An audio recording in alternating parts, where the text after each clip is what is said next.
Hello, আসসালামু আলাইকুম। Hello viewers, আমি রুমি কবিতা গ্রুপ থেকে আপনাদের সবাইকে স্বাগত জানাচ্ছি আজকে লাইভ অনুষ্ঠানে। আমার সঙ্গে আজকে একজন অতিথি আছেন। যাকে অতিথি বলা একরকম ভুল, কারণ প্রতিবারই তিনি আমার ডাকে আসেন। আমার একজন প্রিয় মানুষ, প্রিয় বন্ধু, একজন সঙ্গীত শিল্পী, স্পেশাল একজন সঙ্গীত শিল্পী, এবং তিনি একজন লেখক, সুলেখক, যার প্রচুর লেখা আমি গত কয়েক বছর আমার সম্পাদিত পত্রিকাগুলোতে ছাপিয়ে চলেছি। প্রায় ৩ শতাধিক লেখা অলরেডি আমি প্রকাশ করেছি এবং আমি গর্বিত, তাকে নিয়ে আনন্দিত। আল্লাহ তার লেখক শক্তি আরো বৃদ্ধি করুক। তিনি জনাব মুখলিসুর রহমান রতন, আমার প্রিয় রতন ভাই। রতন ভাই, আপনাকে স্বাগত জানাচ্ছি। জি, ধন্যবাদ হ্যালো রতন ভাই। রবি ভাই, ধন্যবাদ আপনাকে, আচ্ছা, অনেক ধন্যবাদ। আলহামদুলিল্লাহ। তো প্রথমে ছোট্ট করে দর্শকদের একটু কিছু বলুন, দর্শকদের দু এক লাইন বলুন, তারপর আমরা মূল আয়োজনে যাই।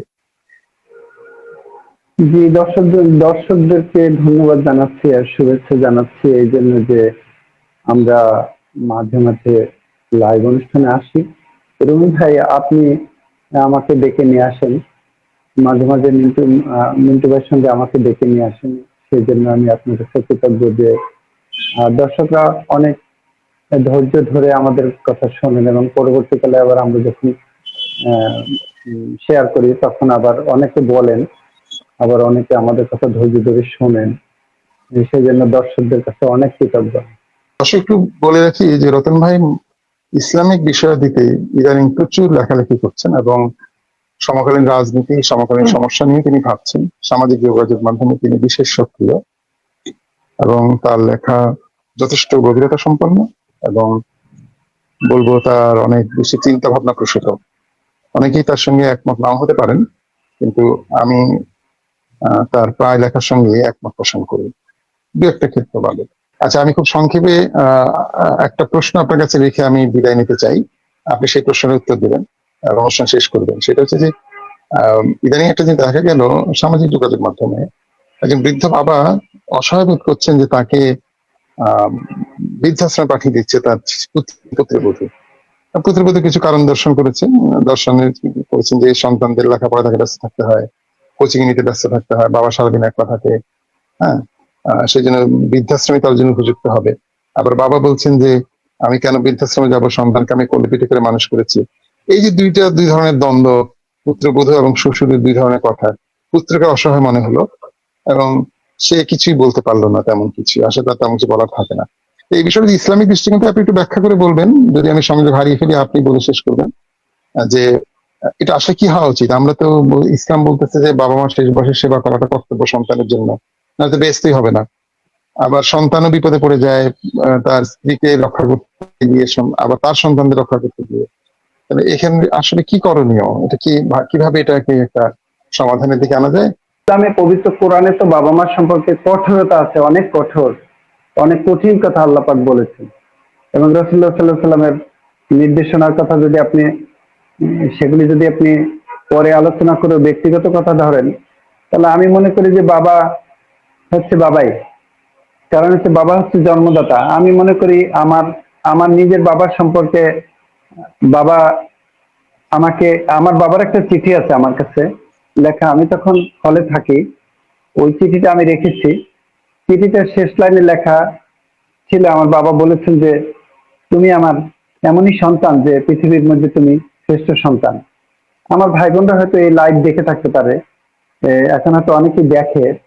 আমার ভাই বোনরাই, আমরা বাবার ক্ষেত্রে আমি অনেক যত্নশীল ছিলাম, দাদার ক্ষেত্রেও ছিলাম, মায়ের ক্ষেত্রে ছিলাম, এবং তুমি আমার পুরো পরিবারের ক্ষেত্রে যত্নশীল আমি ছিলাম। আলাদা আলাদা করে আমি যার যার স্থান থেকে আমার যতটুকু সাধ্য কুলিয়েছে। আমি মনে করি না যে যদি আমার কোনো ঘাটতি থাকে সেটা আমার কোনো ইচ্ছায় ঘটেছে, হয়তো অসামর্থ্যের জন্য ঘটতে পারে, সন্তানের ক্ষেত্রে কিংবা স্ত্রীর ক্ষেত্রে কিংবা এই দাদা দাদির ক্ষেত্রে। আমি আমার দাদার অনেক পা টিপেছি বা দাদার অনেক খেদমত করেছি, আমি দাদাকে গোসল করিয়ে দিয়েছি, আমি দাদাকে শেভ করে দিয়েছি।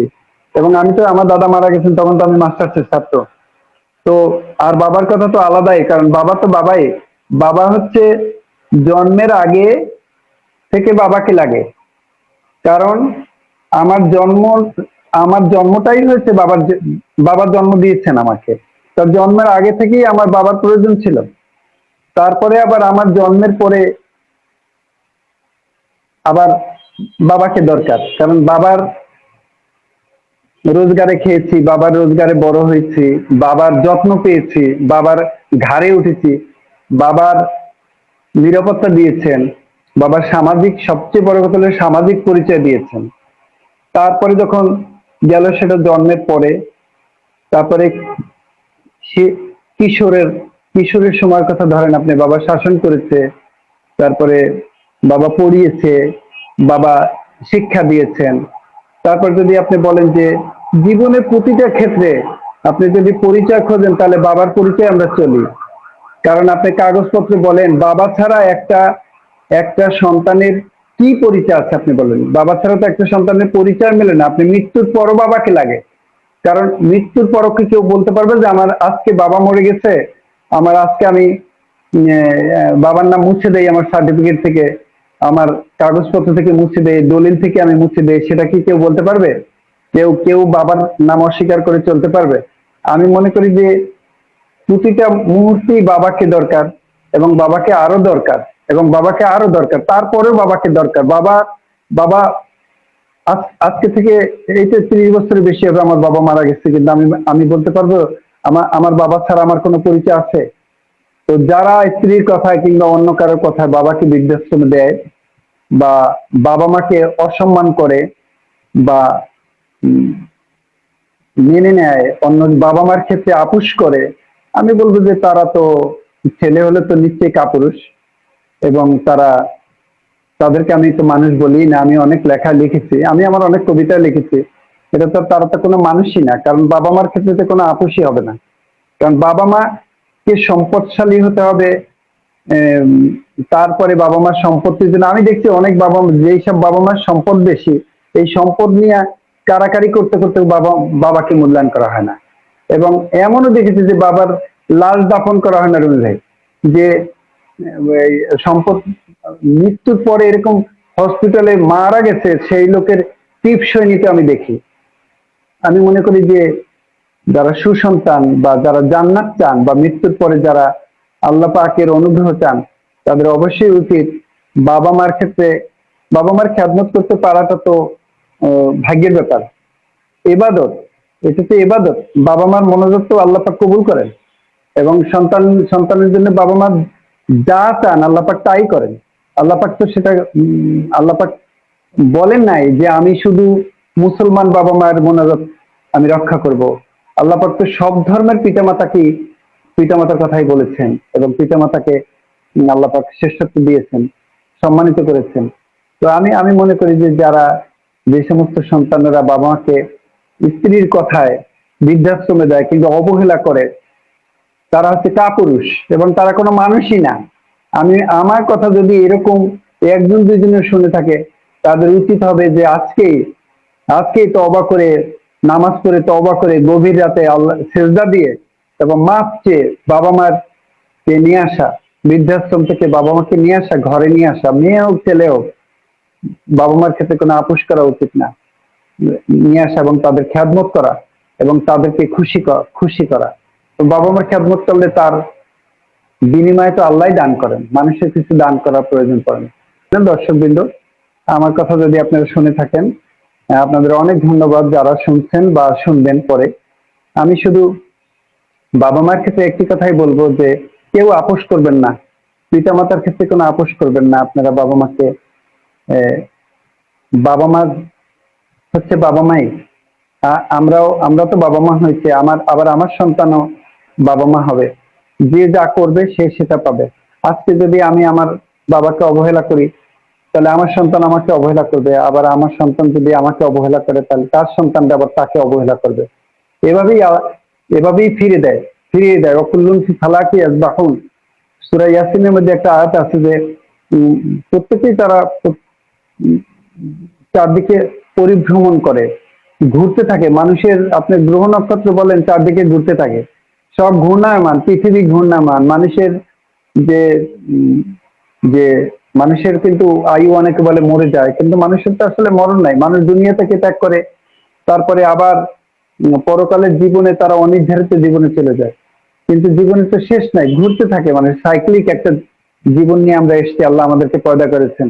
সে কারণে আমি যা করব সেটা আমার চারপাশে ঘুরতে থাকবে, আমার কর্ম ঘুরতে থাকবে। আমি মনে করি আমার যতটুকু ব্যর্থতা আছে বা পাপ আছে তার দায় আমি নিজে ভোগ করি, এটা আমার ব্যর্থতা।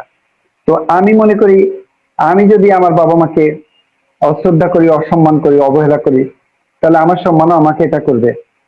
হ্যাঁ, সেই ভুল ত্রুটি যদি থেকে থাকে সবাই যেন আল্লাহর কাছে তওবা করে এবং আল্লাহর কাছে মাফ চায়। বাবা মাকে, যাদের বাবা মা বেঁচে আছেন, এখানে মাফ চায় এবং সবাই এই বিষয়টা সতর্ক হওয়া উচিত। অনুযায়ী আপনাকে ধন্যবাদ, আর সব দর্শককে ধন্যবাদ যারা এতক্ষণ শুনছেন। আজকে আলোচনা আমাদের এটুকুই।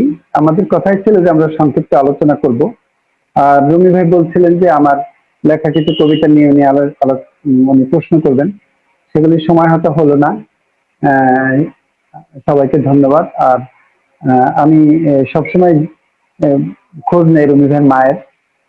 খালাম্মা অসুস্থ আছেন দীর্ঘদিন ধরে, মাঝখানে একটু সুস্থতা বোধ করেছেন। আজকে আবার সকাল থেকে যতটা খবর পেয়েছি, রুমি ভাইয়ের মায়ের শরীরটা একটু ভালো না। দর্শকদের কাছে আমি সবসময় আমাদের আলোচনা শেষে ওনার জন্য আমি দোয়া চেয়ে থাকি।